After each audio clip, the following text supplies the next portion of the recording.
Hello, and welcome to Cognitum, a show dedicated to exploring the present and future of science and technology. I'm your host, Iosif Gershteyn.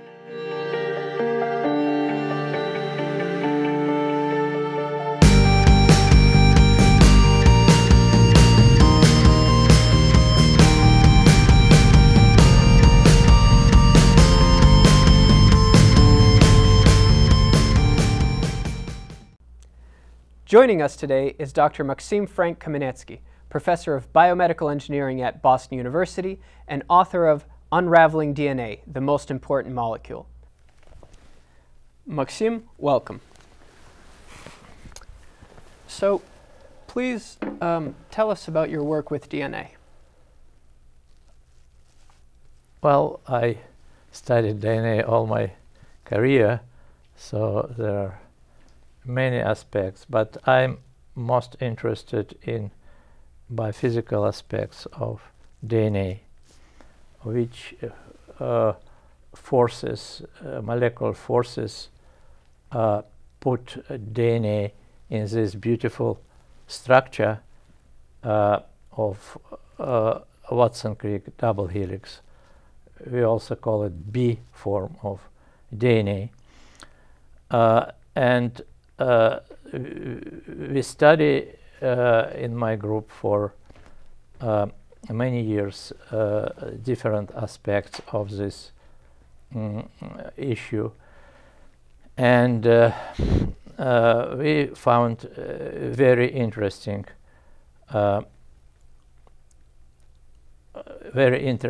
things about it. If we consider DNA as the structure, it consists of two polymeric strands. One strand determines the genetic information which DNA carries, and the second strand is so-called complementary. So we have always, I just remind the viewers that DNA consists of four letters, four chemical elements, which are called nucleotide or bases, and they are A, T, G, C, four of them. And genetic text consists just of the sequence of these four letters. And if one strand carries genetic information, the other strand is done in such a way that always it is A and T and G and C. So if it is T in one strand, A in the other strand, and vice versa. When it is G in one strand, it is C in the other strand, and vice versa. So DNA is a ladder of so-called base pairs. It is AT and GC base pairs, and on all its lengths it is such. And in our body, in each cell, we have DNA. It is not one molecule. It is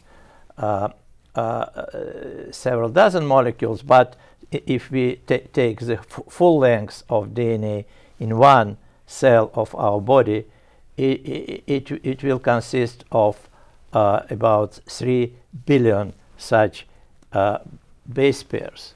And in total length, if we took DNA from one cell, the full length, it will be about 2 meters long. So it is like our height approximately. And each cell of our body consists of carries this long but very, very thin DNA molecules. The width of DNA is 2 nanometers, and the length is about 2 meters. So there are two strands polymeric strands in each of DNA molecule, and they form this beautiful double helix. And very early, this structure of DNA was discovered by Watson and Crick in 1953, and it was the beginning of everything, the beginning of molecular biology, beginning of molecular genetics, beginning of real molecular understanding of life on molecular level. And very soon after the double helix was discovered, here in Boston, in Harvard, Paul Doty discovered a very interesting phenomenon with double helix. When he heated DNA solution, he found that he proved that DNA strands separate. So DNA exists in this double helical form, not at any condition. And at normal condition, it is double helix. If you increase temperature, then as this phenomenon of DNA, denaturation of DNA, melting happens, and the double helix is it doesn't exist any longer, and it separates into two single strands, complementary single strands. So we have in the nucleus of every cell of the human body, there is a double helix of DNA with about 2 billion base pairs. The base pairs are always complementary, A to T and C to G. Yes. And then they're about 2 nanometers, 2 billionths of a meter thick, and then 2 meters long if you just stretched it out. And that's in the nucleus of every cell. Yes. But if the temperature rises, it breaks up. So yes. these two strands separate. Exactly. And so as temperature rises, how do these strands break up? Does it break up uniformly, or does it break up depending on? It is, of course, you can do it practically, separate strands only in test tube. You cannot do it in living cell because it happens at pretty high temperature for living cell to preserve its identity. It is proteins denature at lower temperatures than DNA. DNA is pretty tough in this respect. You need to heat it by up to 80 degrees, 90 degrees Celsius to strand to separate. So practically you can study it not in living conditions, but when you extract DNA from the cell and you study it in vitro, in test tube. And yes, but when you do this, strands separates at about, it depends on ionic conditions, solution, but normally at about 90 degrees it melts. Proteins denature at 60 degrees approximately. So, and by melting you mean that the bonds connecting the two strands of the DNA no longer hold? Yes, disrupted. Bonds are disrupted, and instead of this beautiful double helix, very, very regular structure, you have separated disorder single strands. So it's single strands of nucleotides? Single strand of nucleotides, exactly. Mm-hmm. But the single strand does hold together even at 90 degrees? Yes. Because yes, absolutely. It requires some much harsher treatment to break the polymeric strands, the polynucleotide strand. But that can be done with heat as well? Heat is not good. It can be done with different chemical treatment. Just simple heating is not enough. Mm-hmm. And so it's because the reason for this is that what we just discussed is that these forces which which keep together nucleotides along the strand, they are chemical bonds. Mm-hmm. And chemical bonds are very, very stable. These forces which keep together two complementary strands in the double helix, there are so-called intramolecular forces. They are not chemical bonds. They are so-called hydrogen bonds. They are not normal chemical bonds. They're much, much weaker than chemical covalent chemical bonds. And also all kind of van der Waals interactions, which also are weak interactions. It is the same interactions that keep, say, water molecules together to form ice. Mm-hmm. But within water molecules, they are, each water molecule, you have two OH very, very strong covalent bonds. And water cannot be dissociated when you just melt ice. But when you melt ice, the intramolecular forces which keep together water molecules in ice, they disrupt, and then water forms. This is very similar situation. That's why DNA, this separation of DNA strands, very often called DNA melting, with analogy to what happens with ice when you increase temperature.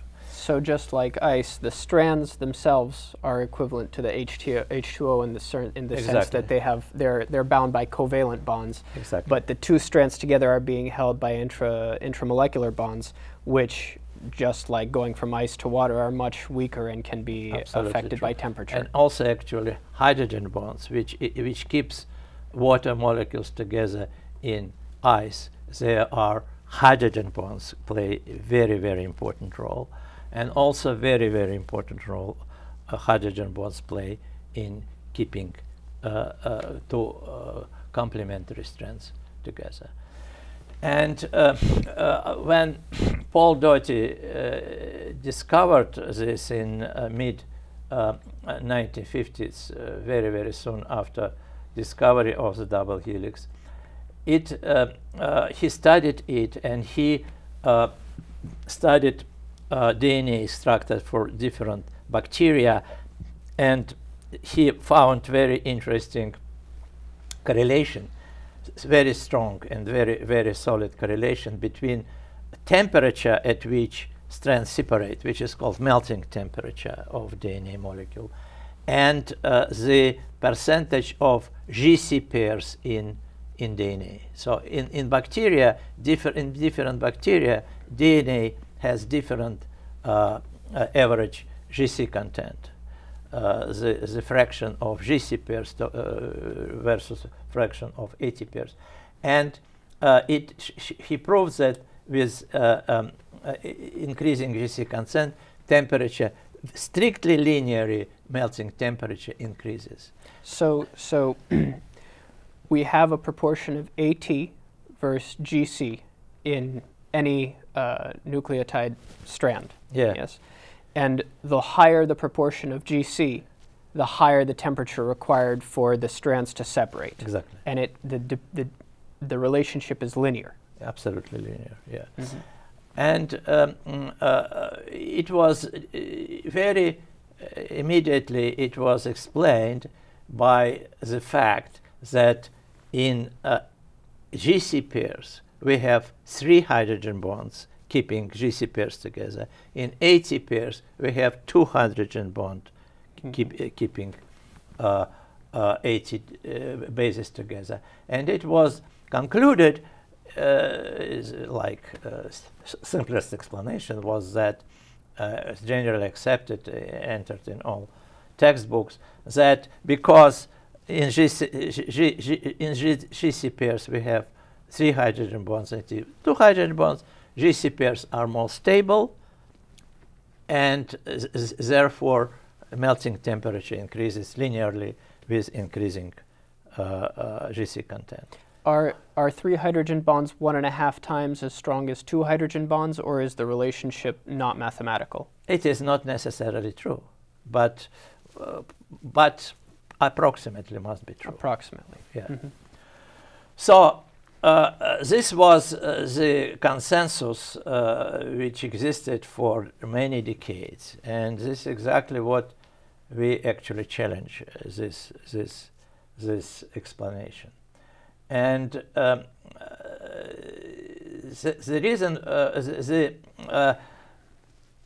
reason why it was not actually, although it was really simplest explanation, it would not necessarily correct, could be not necessarily correct, because the hydrogen bonds are not only forces which keep the two strands together. There are other interactions, and because we have interaction this hydrogen bond, within base pairs, which are really hydrogen bonds, but there are also interaction between adjacent base pairs, because DNA, in the DNA double helix, each base pair is planar, and they are just lying atop of each other. So they form a stack of long stack of base pairs. And this interaction between adjacent base pairs are called because of this stacking interaction. So if this was a skyscraper, these are the interactions between floors. Exactly. And hydrogen bonds interaction within floors. The hydrogen bonds are the floors themselves holding the two together, but there is an interaction between, let's say, floor 3 and floor 2, which are called van der Waals. Yes, it is van der Waals interactions, right? And the assumption, the conclusion that everything was because of hydrogen bonds was actually not so obvious, because it means that this interaction, stacking interaction, do not depend on sequence. Because if they depend on the neighbors, it is specific for two specific neighbors, say 80 base pairs over 80 base pair, or 80 base pairs over GC base pair. If these interactions are different, then the stability of DNA must depend not only on base pairs, but also on neighbors. And then it stopped being that obvious.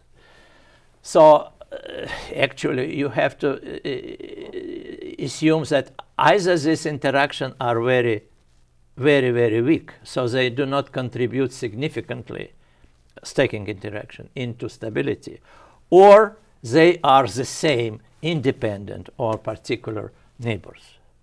Both assumptions actually not far from obvious. Why they should be so weak, or why they should be the same. So we started studying this. We developed some approach to how to study this separately, this interaction, because I mean separately interaction, base pairing in base stacking, because when we and other people studied quantitatively the DNA melting, and we made a theoretical approach to do so, theoretical modeling, and so forth, and we and other people determined the quantitative energetics of all this, how DNA stability depend on sequence in DNA. All these parameters which were obtained from this study were in these parameters,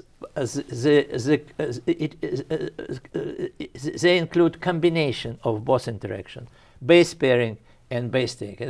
As with your example, if you crush the skyscraper, you disrupt interaction within the floor and between the floors, and you cannot say which contribution is this and that, because they contribute both.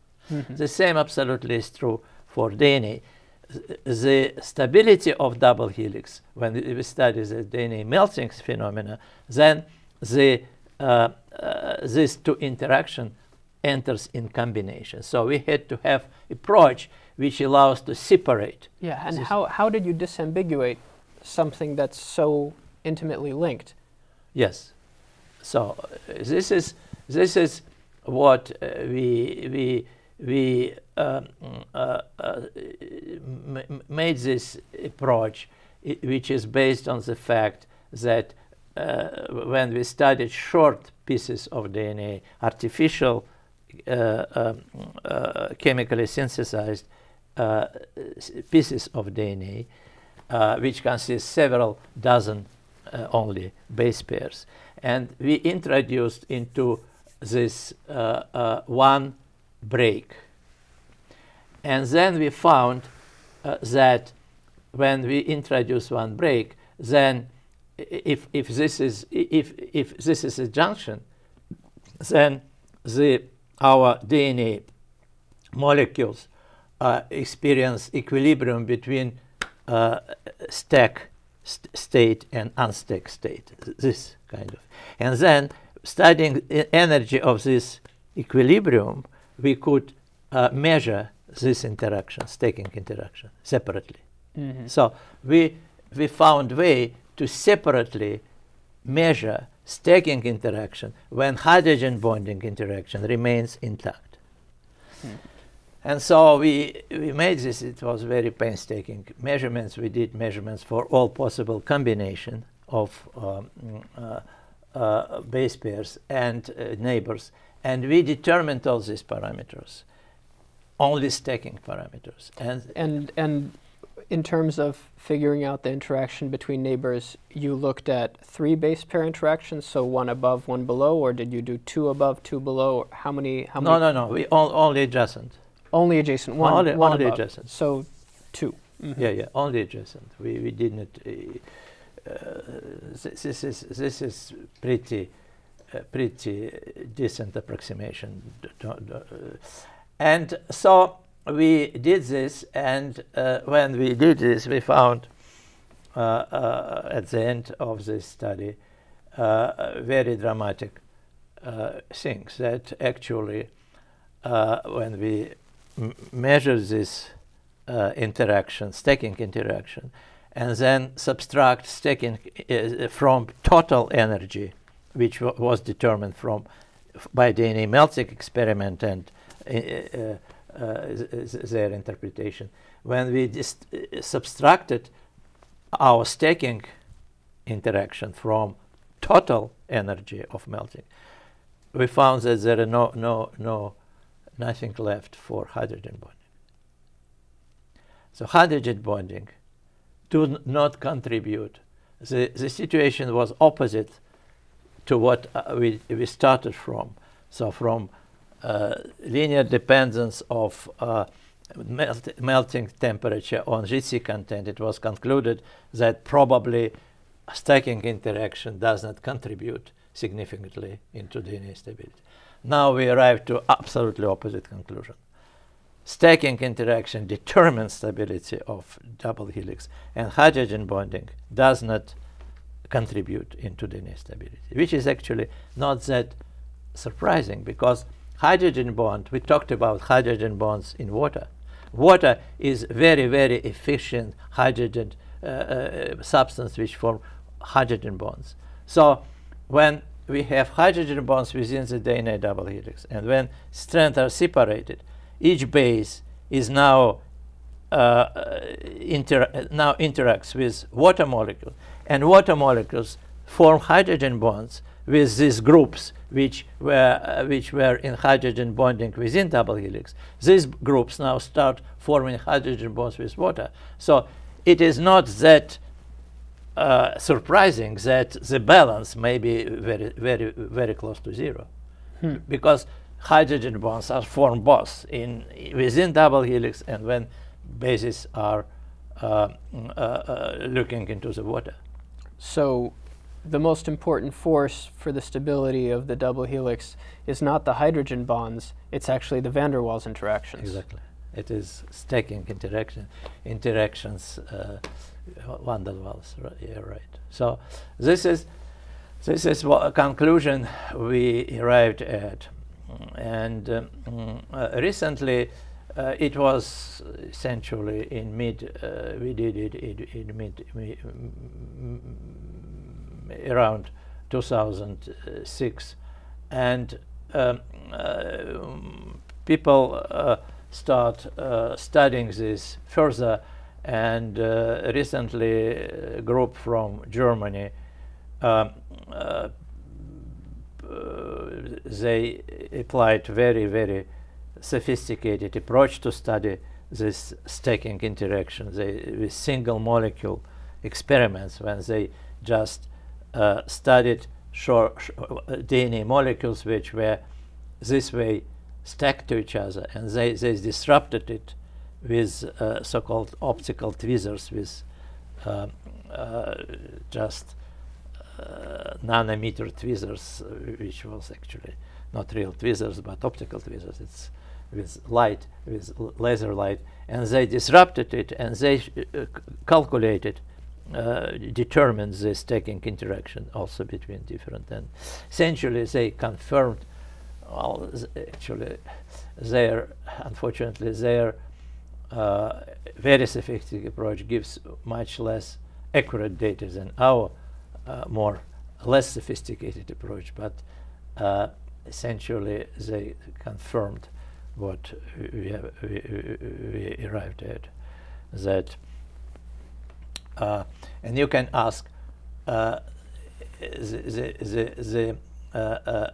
natural question is, how come that then this dirty plot, dependence of linear dependence of melting temperature on GC content, how can we explain it now? Yeah, if it looks so linear, it's based on this differential versus 3 versus 2 hydrogen bonds on AC versus CG. It was so natural. And now you're saying a much more complicated, situation. Model where the neighbor interaction, the van der Waals interactions, determines the stability. Yeah. Why would combinatorically a more complicated system look linear for so long? Exactly. You are absolutely to the point, because if it is interaction between, not within base pair, but between base pair, it must not be linear generally. It must not be linear. It must be actually quadratic.